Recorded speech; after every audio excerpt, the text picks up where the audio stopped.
all the comforts that your father can provide, which is almost none. You do have a cot to sleep in, which keeps you off the ground. There is it's cold.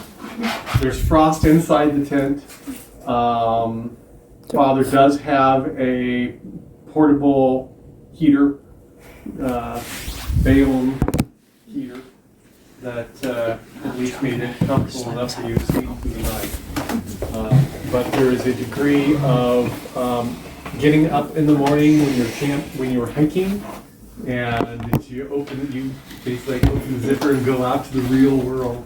Well, the tent is bigger than that, obviously, but the outside world is not that far away, and the camp gets in motion very early. So if you were going to sleep past sunrise, it is an act of will on your part, not an easy thing to achieve. When I wake up, is my father around, or is he out doing work? Your father is not there. There is a soldier, private, whatever, who is very assiduously not looking in the tent, but is standing basically at the mouth of the tent there. When he perceives that Lady Christianus is up and about, will obliquely announce himself as being present to help take her to her father and breakfast. Oh, okay. I need to make a phone call first. Would you mind giving me about 5 minutes? Yours, as you wish, Lady Christianus. And is he still standing there? Can you please go away and come back in 5 minutes? He withdraws some distance. Okay, great. Away. Yeah? And I call Duncan.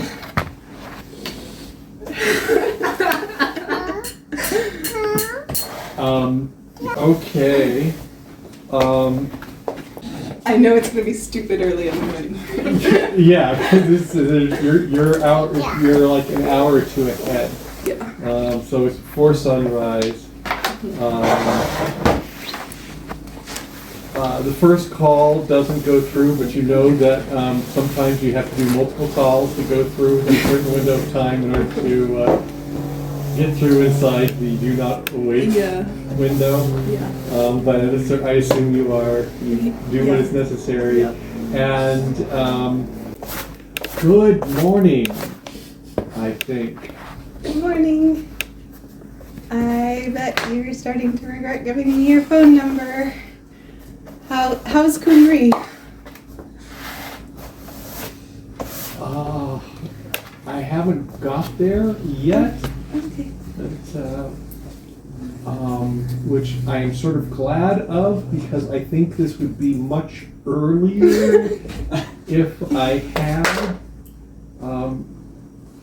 Is it early where you're at? Yes, but not quite as early. How are you doing? TBD.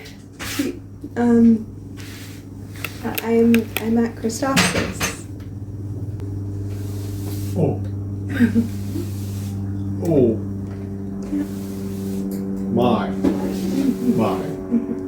You're at Christophsis. Yeah. I wouldn't recommend it to anyone, especially anybody that I cared about, wished well. What takes you to Christophsis? I needed to talk to my father. Speaking of that, I'm about to tell my father something that is true but difficult to believe. And he will have reason to be angry with me. But I don't think he's ever been angry with me before, so I think he's unlikely to start now, and he might just decide instead to be angry at the next available person, which might be you. So I wanted to call and say it's not your fault, and I'm sorry. What are you going to be telling him? I can't tell you that right now. Apology accepted, lady.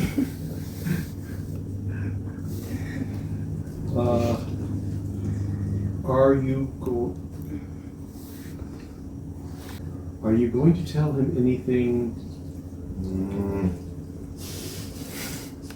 What was the purpose of this call? It's not your fault. It's not your fault. I also wanted to ask you something. Wait, did Duncan ask what the purpose of the call was, or was that you? No, that was Duncan. Well, I've called to torment you to let you know that I'm about to be in possible danger and you might get blamed for it. There's nothing you can do. I also wanted to ask you, do you belong to Jesus?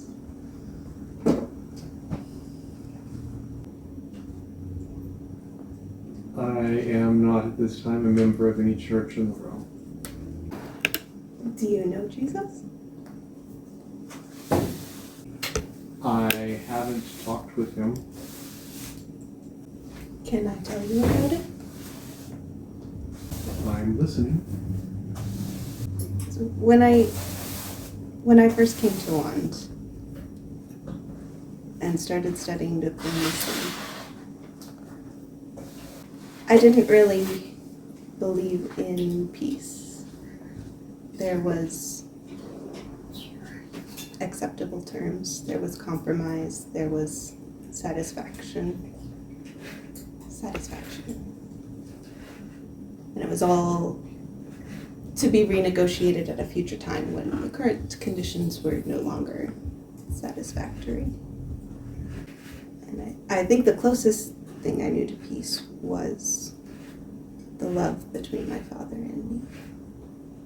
But that love is imperfect, and that peace is fragile.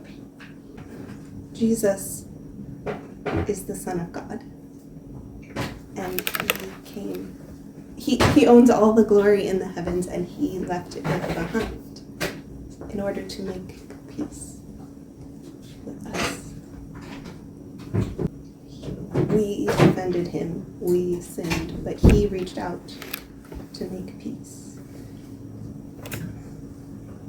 And he became a man and lived a life of perfect justice and kindness and love. And he died like a common criminal, because that's what every one of us is. A common criminal. He died in our place. He died in our place so that we might live in his. And being God, he stopped being dead, because you can't really kill God. But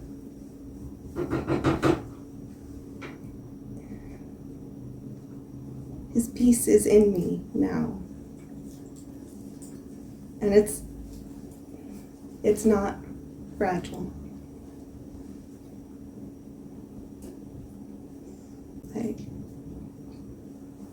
I wish I had all day to tell you,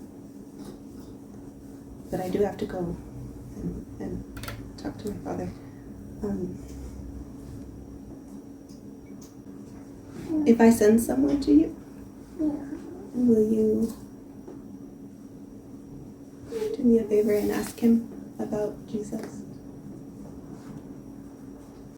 As you wish.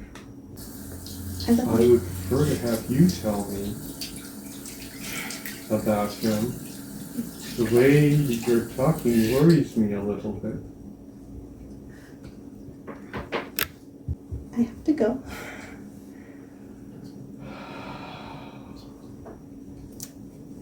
Like, Please be safe. I will do my best. Cornelia, Yeah. don't lose my number. Yes.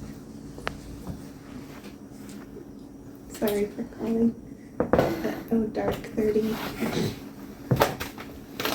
Thank you for calling. It's good to hear your voice. Yours too. Bye. Be safe. Don't come here. Be safe. So that's that. I clear my call and text history. They learn. We do. It can be taught. So, do you call Private Bobby back? Private Robert? Private Robert. Private Robert. Sure. You Yeah. acquired a name while you were on the phone. Yeah. And he offers to escort you to your father. Actually, do you know where I can find Sir Alderon? I think he's the commander of the 502nd. This is the 503rd. This is He would be. I believe I could find. Do you need to go see him, or your father told me that when you were ready for breakfast, that I could bring you to him. Says a very nervous Private Robert. Thus far, I failed to bring her to breakfast. She's not ready yet. Not ready yet. Yeah, I need to talk to Sir Alderon first. It's Okay. I don't know what his schedule is. doesn't he eat I- breakfast? Yeah. Okay. And he escorts you. It's a bit of a walk. How much of a walk? Probably about a mile. Okay, that's There are the Romish legions normally set up camps in very structured forms, very defensible, and the 502nd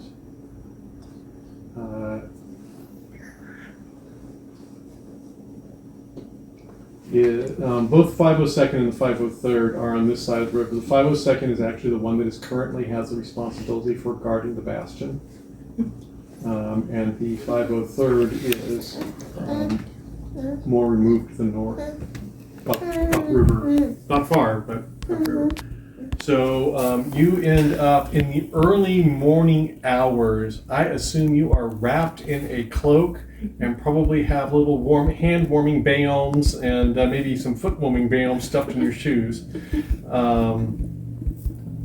And it is a decent walk that Robert takes you on. Eventually you come around and you can see about a mile distant a castle-like structure, and then beyond that the cliffs and the fortress city of Christophsis. And near there is a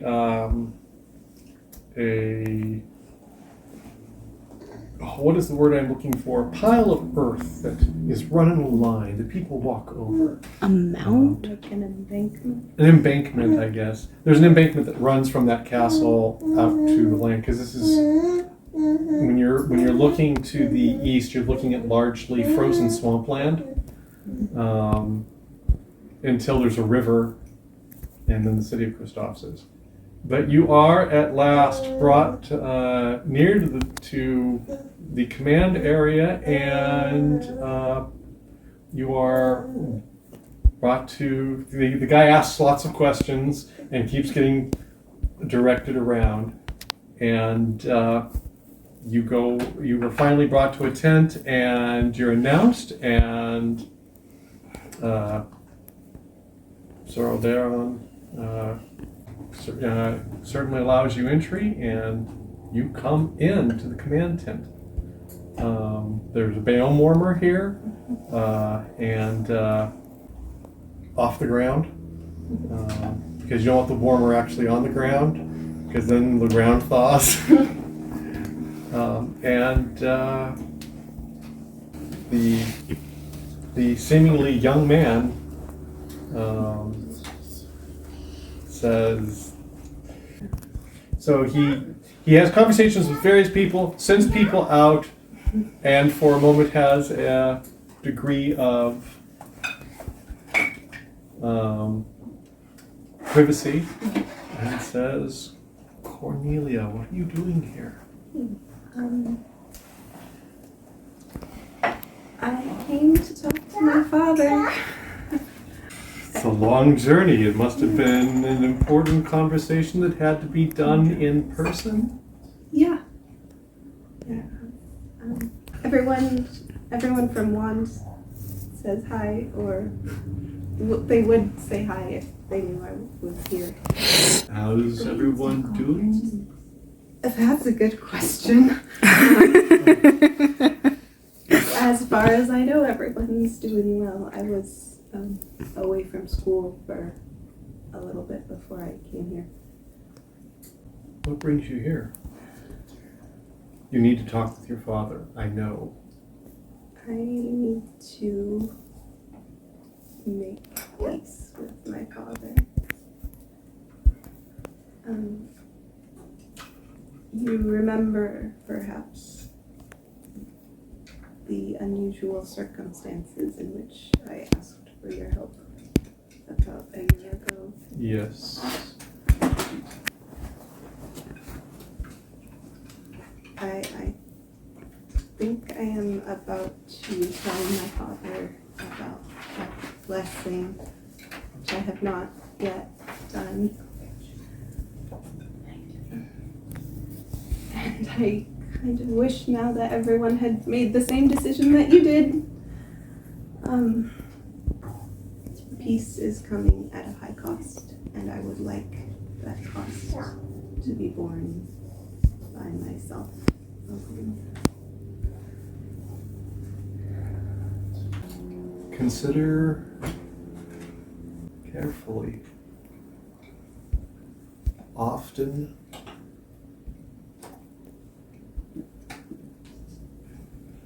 you will need to guard your words very, very carefully. And that will be exceptionally difficult to do.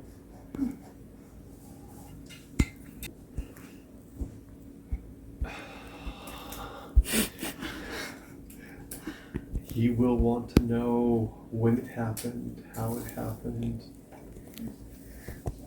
who else knows, who's been told, why, when were they told, how long did they know and did not tell him.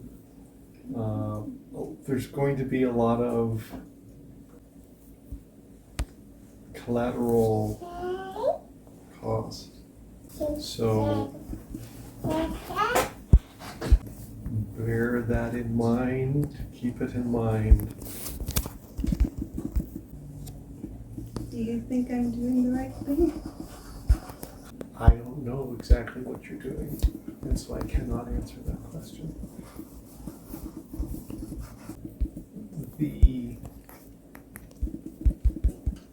I would suggest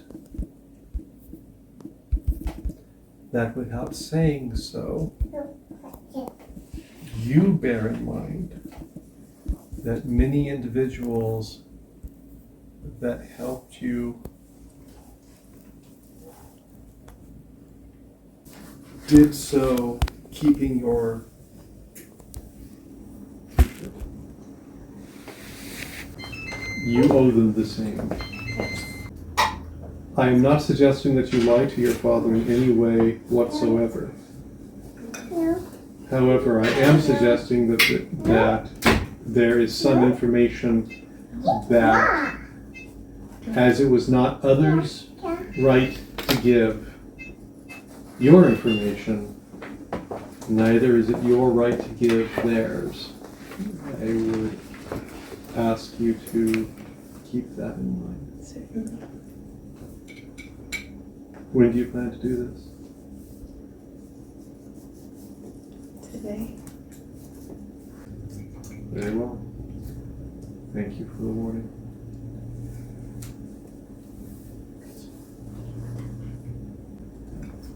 Right, yes, I am too. I do not know where this will go.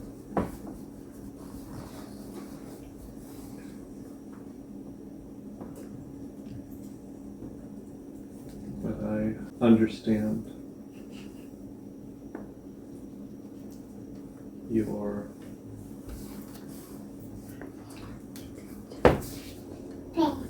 I understand the necessity of being honest with your father.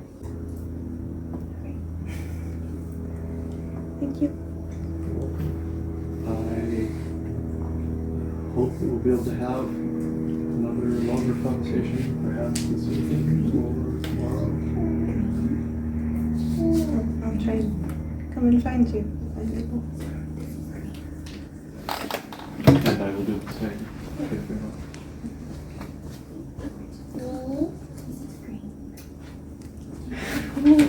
Okie doke. Oh my goodness gracious. I guess it's time for breakfast. Yeah.